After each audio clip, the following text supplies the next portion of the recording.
Patel tried to belittle Jasmine Crocket on national television, but she didn't flinch. She responded with a brutal line that made the hearing unforgettable. The room was filled with a contro murmur, papers shifting, throats clearing, but no one was really talking. They were all watching Kash Patel, sitting in a dark blue suit, hands folded, exuding an air of confidence as if none of this could touch him. You could tell he'd played this game before. He had that look, the kind of man who smiles while you're talking, not because he agrees, but because he's already thinking of how to make you look stupid. Jasmine walked in just before her time slot. No entourage, no theatrics, just her and a folder tucked under her arm.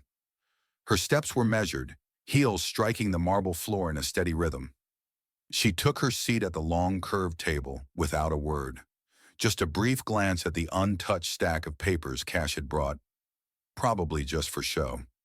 A few committee members looked her way, expecting a signal, but Jasmine didn't offer one. Representative Blake, an older man from Nebraska, was wrapping up his questioning. Kash answered him like a coach giving a post-game interview, vague and steady. "Well, Representative Blake," he said with a grin that never quite reached his eyes, "I think it's clear the media has been unfair to our intelligence community when it fits a certain narrative." It got a weak laugh from someone in the back. Jasmine's jaw stayed still. Blake yielded his time. The chair looked Jasmine's way. "You're up." She adjusted her mic but didn't lean in. "Mr. Patel, you've made several statements today about intelligence integrity while giving us nothing solid, so I'll be specific." Kash crossed one leg over the other. "Of course, Congresswoman. You served as Chief of Staff to the Acting Secretary of Defense. During that time, were there communications, encrypted or informal, that bypassed traditional regarding January 6th? Kash blinked as if he'd just been asked what he had for lunch 2 weeks ago. "I don't recall anything outside the normal chain of command." Jasmine tilted her head slightly. "You don't recall, or you won't say." He chuckled. "I know you're new to these kinds of hearings, Congresswoman, so let me help you understand how classified material works." The room shifted slightly as everyone realized they were now paying attention. Jasmine didn't flinch.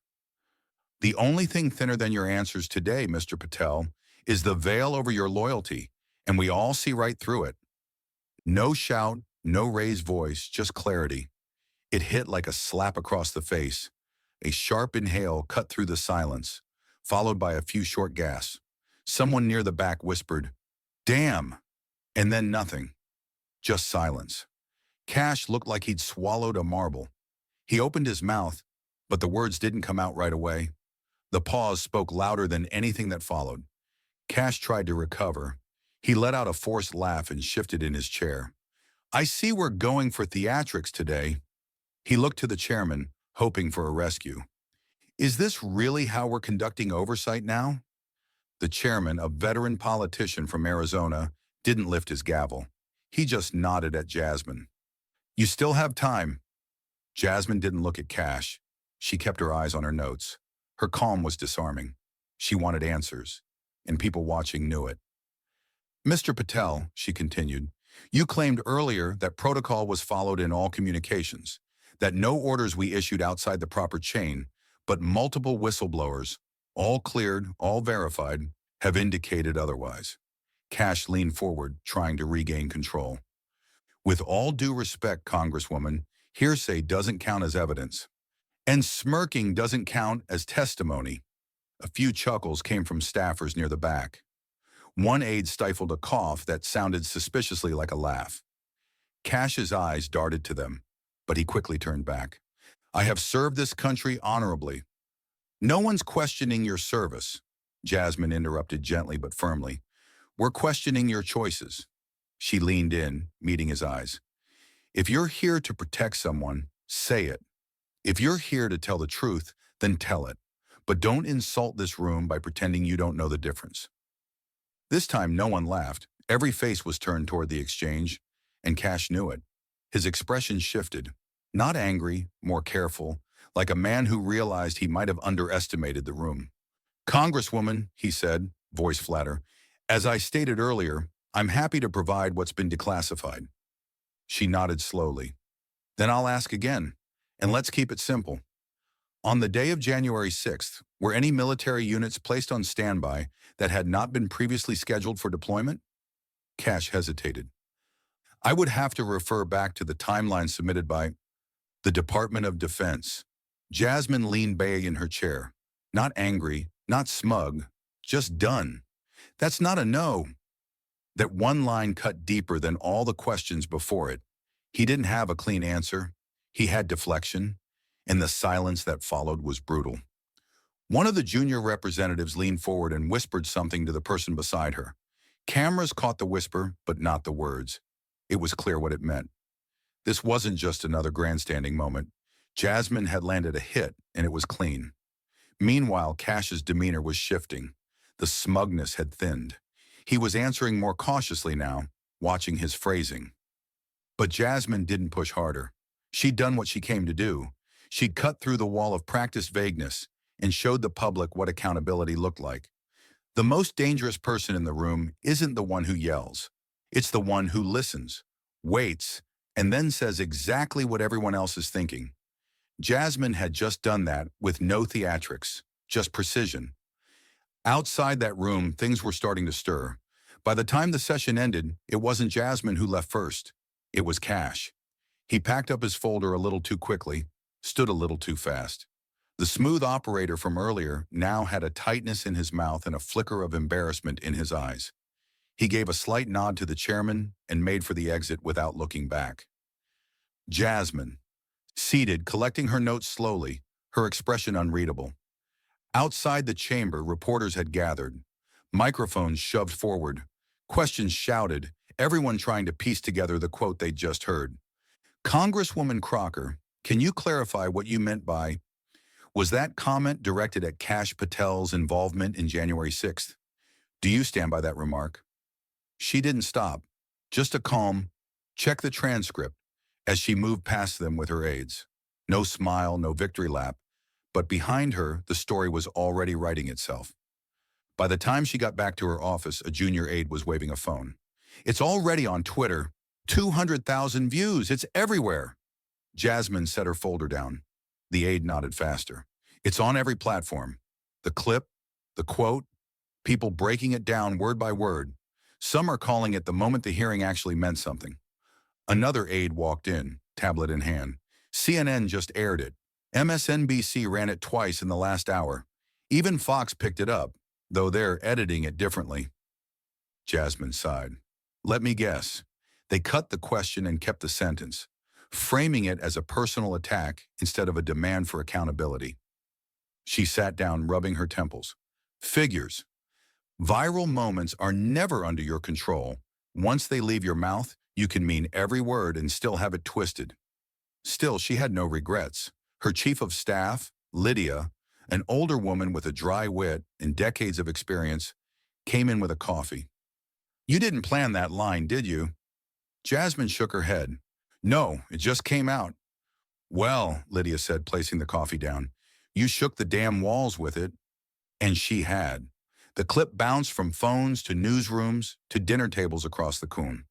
Some called it courageous, others said it was disrespectful, but nobody ignored it. On the Hill, the mood shifted that night. Jasmine received 3 calls from senior representatives, not all from her party. The tone was clear. That moment landed in political circles. Power doesn't always move with noise. Sometimes it moves with silence. The kind that follows a truth you can't argue with. Still, not everyone was impressed. By the following morning, the backlash started to creep in. A few conservative commentators called her behavior hostile. One cable host called her arrogant, adding she represents the new face of political grandstanding. Jasmine turned off the TV. She didn't need to watch herself become a headline. Her phone buzzed again. A text from her mother. I saw what you said. You were calm, but they heard you. Proud of you. She smiled, the first real smile in a while. It wasn't about the retweets or the interviews. It was about calling out the kind of behavior people had started accepting as normal. The empty talk, the dodging, the smirks in the face of real questions. She didn't win a battle. She just reminded the room that someone was paying attention. But outside her office, the real storm hadn't even begun yet. By midday, it wasn't just political circles buzzing. The entire country was talking. Cable news chopped the hearing into highlights. Podcasts brought in former prosecutors, ethics watchdogs, even a retired intelligence officer to dissect what had just happened. But it wasn't the policy breakdowns people were watching. It was the clip, Jasmine's voice, Cash's reaction, the silence that followed. On TikTok, Gen Z creators were reenacting the exchange like it was a courtroom drama. One girl from Columbus made a skit called How to End a Man's Nonsense in Under 10 Seconds. It had 2 million views by dinner time. On Twitter, the line trended under number thin veil, some praising Jasmine's control, others mocking Patel's stumble. Celebrities chimed in. Kerry Washington tweeted, "That's how you speak truth with grace." Ava DuVernay reposted the clip with a single word, watch. But praise wasn't the only thing Jasmine getting. Conservative radio ran segments accusing her of disrespecting a decorated public servant. Online forums filled with accusations she was divisive, aggressive, too confident. One blogger called her dangerous with a microphone. By the end of the day, Jasmine's office had received over 600 voicemails, half supportive, half not. One message said, "Thank you for being the voice we needed in that room." Another said, "You don't belong here, you're just loud." Lydia stayed late at the office that night, listening to a few of the calls with her earbuds in.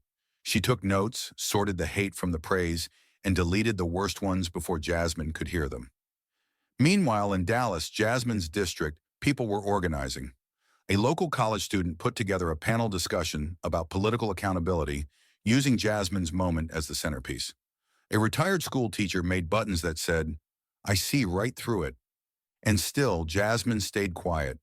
No retweets, no interviews, no follow-up posts. Some said it was a mistake. She should have capitalized, built the brand, booked the shows. But she wasn't interested in being a moment. She was trying to do the work. That didn't stop the producers from calling. CNN wanted her for a Sunday panel. MSNBC Rhea one-on-one. Even The View left a message. Lydia walked into Jasmine's office with a list of all the requests. "I know," Jasmine said before she even looked up. "Everyone wants to talk about the sentence. They want you to react." Jasmine leaned back in her chair. "But that's the problem. They think the sentence was the story." "And you think?" "I think the story is what he didn't answer." Lydia nodded, folded the list, and slipped it into her bag. "Well, that part's not trending." "I know," Jasmine said softly, "but it should be." Later that night, her team held a private strategy meeting at a diner just outside the Beltway. Jasmine showed up late, wearing a hoodie and no makeup, the kind of look that wouldn't make headlines. "We need to get ahead of the next wave," said Amir, her communications lead. "It's only a matter of time before Patel gives an interview." "He won't," Jasmine replied. "How do you know?" "Because he doesn't have an answer. That's why he laughed instead of explaining." "But if we don't say anything—" "Amir, they're going to keep writing the story without us." Jasmine stirred her tea, thinking, then maybe we write the next one. By Friday morning, Jasmine's photo was plastered across news sites she'd never heard of, and not in a flattering way. Grainy freeze frames from the hearing were slapped onto banners with headlines like "Crocket crosses the line." Some right-leaning pundits called it an emotional outburst. Others labeled her a troublemaker or theatrics-driven progressive. One blog ran a headline implying she had ties to radical groups, citing nothing but a photo from a college protest 15 years ago. Another dug through her legal history, twisting the context to suggest a hidden agenda.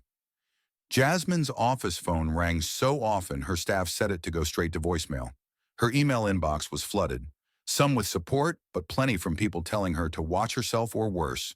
She didn't flinch, but she did feel it. "You knew this was coming," Lydia said, walking into Jasmine's office with a stack of printed out articles. "Still hits harder when it actually arrives," Jasmine said, putting the folder down. "What's the worst one so far?" Lydia read aloud. "Crocket weaponizes identity politics to distract from committee failures." She tossed the paper on the desk. "They're not even subtle anymore." Jasmine smirked. "They think I'm scared of being called names." "No," Lydia said. "They think if they throw enough of them, one will stick." Across the country, the conversation had taken a sharp turn. Some viewers who initially praised her were now questioning her motives. She noticed it in the comment sections. I liked her at first, but now I think she's just trying to get attention. Even former allies in Washington stayed quiet. People who texted her 2 days ago with, "That was bold," were nowhere to be found now. And then came the segment on Morning Ledger, one of the most watched political news shows. The host, Reed Hannigan, aired a heavily edited clip of the hearing. Gone was Jasmine's question about military standby orders. The clip cut in right as she delivered the veil of loyalty line, completely out of context. Reed leaned into the camera. Ladies and gentlemen, this is where we are now. We don't ask questions, we throw insults. That's not oversight, that's ego. The panel nodded along. The damage was done. In her office, Jasmine watched it in silence. Amir stormed in 10 minutes later. We need to respond now before that version becomes the only version people see. Let them talk, Jasmine replied. You say that like it's a strategy. It is. But what if staying silent makes it worse? Jasmine didn't blink. Then we pick the moment we speak. Not when they want it, when we're ready. That evening, Jasmine received a call from former Senator Lorraine Park, a political veteran who'd survived 2 major smear campaigns. Kid, Lorraine said, you shook the tree. Now they're throwing everything they can. Good, that means it worked. It doesn't feel good. It's not supposed to, but you got them nervous. That's why they're loud. Jasmine closed her eyes for a moment, letting that sink in. They're betting you'll snap, Lorraine continued, or disappear. Don't give them either. Show them what grace under pressure looks like. Jasmine didn't say anything for a moment. Then she answered, I'm not going anywhere. But staying wasn't enough. The next move had to mean something. It was close to midnight when the last staffer left. The lights were low, the office quiet, except for the occasional creak of the old heating unit. Jasmine stayed at her desk, blazer off, sleeves rolled halfway to her elbows, staring at the single yellow legal pad in front of her. She'd filled 3 pages already, but kept coming back to the same sentence, crossing it out, rewriting it, then crossing it out again. Lydia knocked lightly before stepping in, holding a paper bag. I thought you might still be here, she said, setting it down. Tuna sandwich and ginger ale. You'll thank me later. Jasmine offered a tired smile.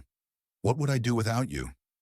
You'd have made a brilliant burnout by now, Lydia said, settling into the chair across from her. Let me guess. You're writing your statement.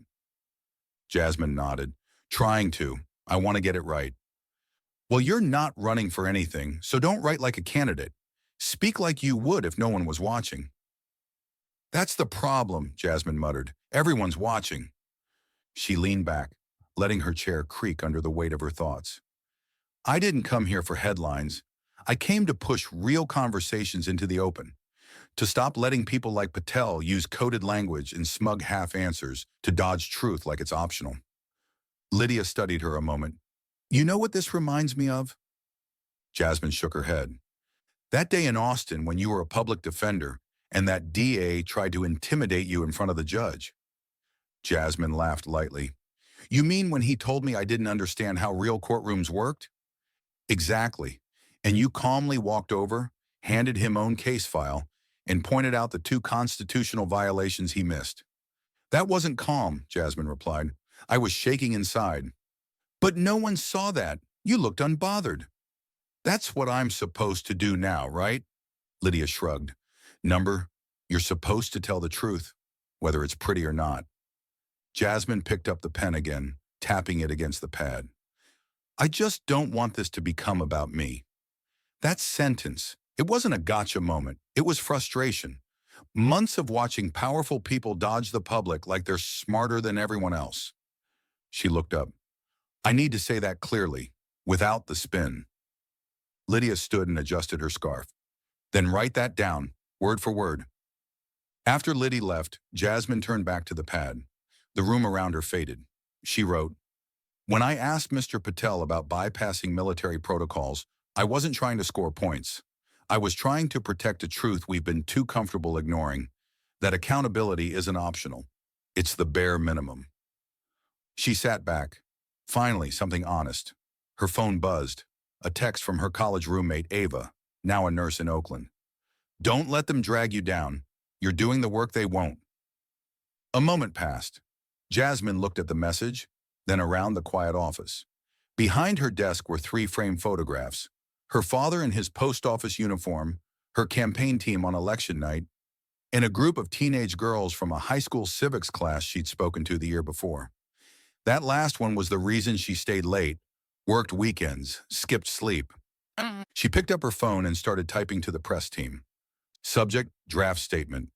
I want to clarify why I said what I said. She didn't finish it yet, not that night, but she knew where it was going now. Not defense, not outrage, just the truth as clearly as possible. But truth alone doesn't win in politics. It needs to be timed, and tomorrow was the moment to hit send. Sunday morning hit different, not because of the weather, DC skies were the usual overcast, but because Jasmine Crocket had finally made her move. The statement hit inboxes at 7 a.m. sharp. It was short, no fluff, no dodging, no slogan, just her words typed in a single paragraph with no headline. My question to Mr. Patel was about protocol, not politics. I wasn't there to insult anyone. I was there to protect the American public's right to the truth. If my tone was firm, it's because the stakes demand it. I didn't come to Congress to let power hide behind silence. If that bothers anyone, I suggest they ask why. It didn't take long. Within minutes, political reporters were quoting it. Morning shows were debating it. The energy had shifted. This wasn't the same firestorm from 3 days ago. This time, people listened. What made it work wasn't just the message, it was the timing. Jasmine had waited just long enough for the noise to trip over itself, long enough for the public to stop reacting to the spin and start asking real questions. A panel on Meet the Facts spent 5 full minutes discussing her line of questioning instead of her delivery. One analyst, an old-school Republican, said, like her or not, Crockett exposed the weakness in Patel's testimony. She asked a straightforward question, and he danced around it. In her office, Jasmine watched the clip on mute. She wasn't looking for praise, she was looking for space. Space to shift the conversation back to what mattered. Amir came in holding his phone. Governor Trammell just tweeted support. Jasmine raised her brows. That's a surprise. He said you asked the right question in the right way.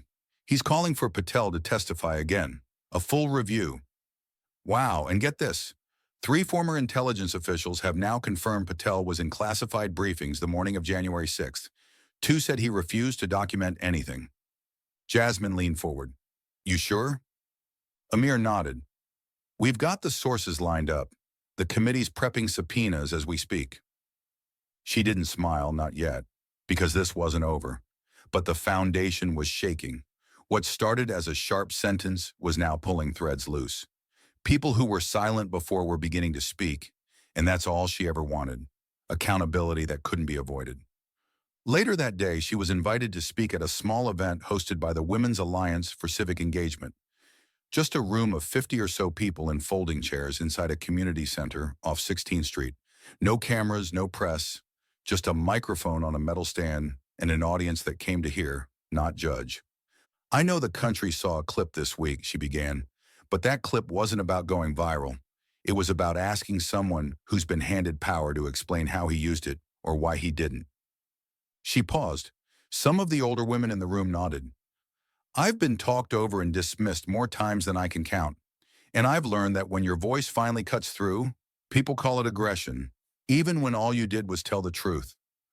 Someone near the front whispered, "Say that." Jasmine glanced at them and smiled. We can't let the truth be mistaken for attitude. We can't let silence feel polite when it's really just complicity. The applause was soft at first, then stronger. Not the kind that fills arenas, but the kind that says, we hear you. We needed that. After the event, a young girl, maybe 15, came up holding a small notebook. Can I ask you something? Of course, Jasmine said, crouching slightly. When you said that line to him, were you scared? Jasmine looked her in the eye. A little, but I was more tired of pretending not to be angry. The girl smiled. I want to talk like that one day.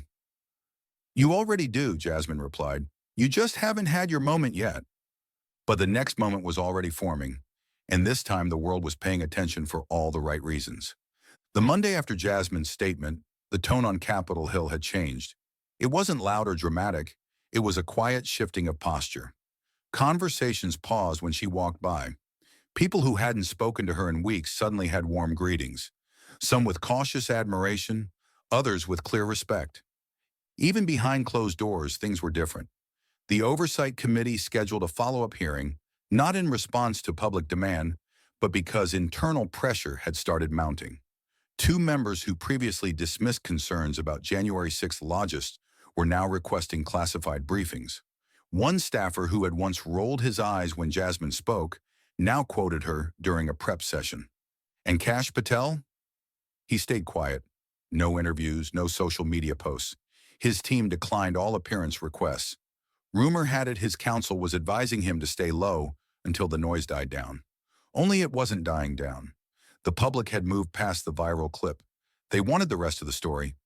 That shift was the part Jasmine cared about most. Not the spotlight, not the press attention, but the way people started asking smarter questions. What happened behind those closed doors at the Pentagon? Who made which calls and when? Why were so many records still missing? In classrooms across the country, civics teachers used her clip to open discussions. In one school in Detroit, a teacher played the hearing for his seniors, pausing just after Jasmine's sentence. "What just happened?" he asked. One student answered, "She didn't yell. She didn't insult him. She just told the truth in a way no one could dodge." Another added, "She made him feel small without raising her voice." Jasmine heard about that class through a forwarded email. She read it twice. A few days later, she visited a community center in Dallas where local high school girls held a town hall about young women in government. When Jasmine walked in, the room clapped. Not loud, not staged, just honest. One girl asked, "Do you ever worry they won't let you speak a guy?" Jasmine replied, "They can try, but I'll never ask for permission to do my job." Her words didn't need polish. They carried the weight of lived experience. Courtroom battles, late-night policy reviews, and the fatigue of always having to prove yourself. Even once in private, Jasmine was still processing everything. The attention, the responsibility, the lines she didn't plan to say, but couldn't take back. In one conversation with her father, now retired from the post office, she asked, "Do you think I said too much?" He thought about it, then said, "I think you said what had to be said, and most people are just mad they couldn't say it first." She laughed. That was his style. Plain spoken truth with just enough edge to remind you who raised her. The ripple from that moment, that one sentence, didn't just fade like most political sound bites. It stuck, not because it was clever, but because it reflected what millions of people felt. The dodging questions become too normal, and someone finally called it out with a calm voice and a sharp tongue. Jasmine Crocket didn't become a celebrity.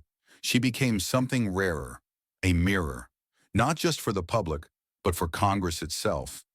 A mirror showing what the room looked like when someone stopped playing by the unspoken rules and started asking questions like the people outside the building would. It was never just about Cash Patel. It was about the quiet rot that settles in when people get too comfortable dodging the truth, when half answers become a political strategy, when smirks replace substance. Jasmine's story and that sentence resonated because she didn't try to be viral. She tried to be clear. And in a world built on distractions, clarity is radical. One late night, she spoke with a group of first-year congressional interns. They were bright-eyed, over-caffeinated, and full of questions. One of them asked, "What should we remember when we're in rooms like that?" Jasmine thought for a second, then answered slowly, "Don't speak to be heard. Speak so they can't pretend they didn't hear you." The room went quiet. A few interns jotted it down. One just stared, thinking. That's the kind of silence she trusted, the kind where people were actually processing. After they left, she sat alone in the hallway for a while. Her phone buzzed again, and for once, she ignored. She just listened to the distant voices and footsteps echoing off the marble. She remembered sitting in law school lectures, wondering if she'd ever get a seat at the table. Then she remembered the first time she sat behind a courtroom bench and realized. Didn't just want a seat. She wanted to question how the table was built. This moment, with all its noise and backlash and attention, wasn't a surprise. It was a reminder. The work is slow. The truth doesn't always come with applause. And sometimes the loudest victory is delivered in the quietest tone. What Jasmine did wasn't perfect. It wasn't pre-written. It was human, and that's why it mattered. Because politics, when done right, should still feel like it belongs to real people. So if there's a lesson to take from her story, it's this. You don't have to raise your voice to make noise. You don't have to be liked to be respected. And you don't have to be anyone else's idea of polite when the truth is sitting right there, waiting for someone to say it out loud. In a world where people are rewarded for saying the same thing the loudest, say the right thing the clearest. Because one sentence, if it's sharp enough, can shift everything.